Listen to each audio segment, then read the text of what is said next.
轰6挂高超音速导弹降落珠海，这如果不是示威，那我怀疑是用搭配导弹的方法在兜售轰6了。各位网友，大家好，我是刘小飞。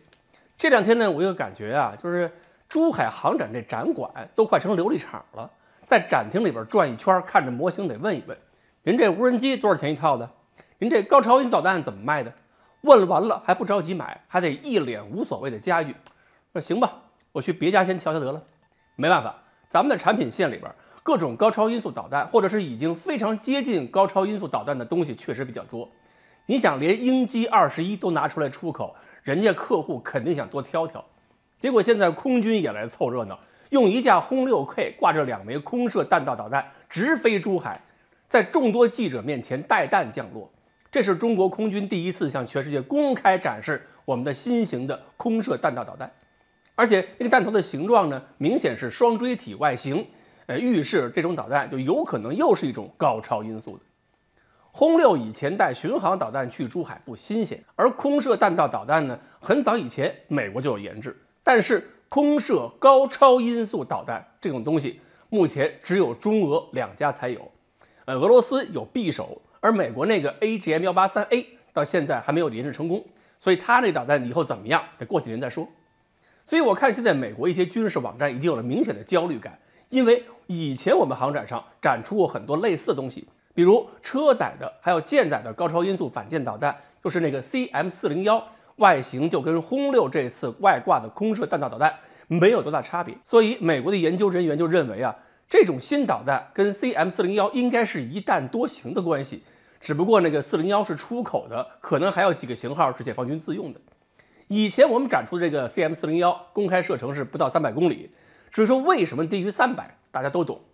而美国人评价，如果是解放军自己用的型号，怎么也得射程上千公里呢？再加上轰6K 本身的作战半径，那么整个作战打击范围应该是5000公里以上了。如果可以用空中加油的轰6系列飞机去挂弹的话，那么打击半径就要看加油空域的位置，还有加油次数多少了。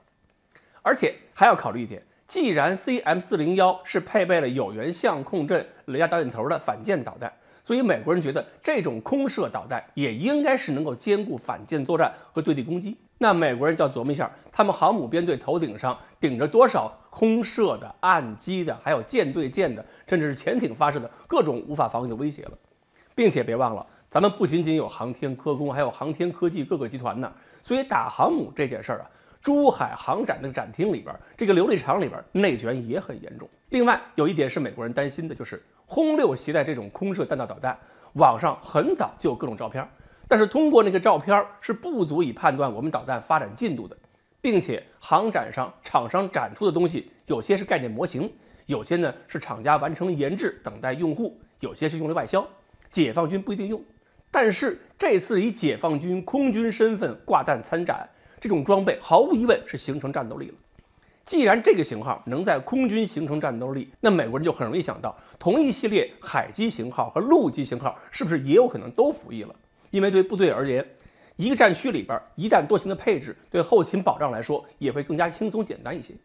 所以说，以前展出 CM401是广告销售行为，那么这次空军直接亮出自用型号，更像是公开告诉美国，解放军现在的战备水平是什么样的。如果美国真想把竞争变成冲，那么试试就试试吧。只不过呢，我估计空军这次展示之后，会让陆基型和海基型的 CM401有更好的销售前景。这个空射型号我估计是不卖了，一方面是因为空射型号打击范围太大，很多国家根本用不上。关键是绝大多数国家也没有中型以上的轰炸机去挂这种空射弹道导弹，除非咱们是想用这种导弹吸引人家，顺便让我们把那个老轰6给销售掉。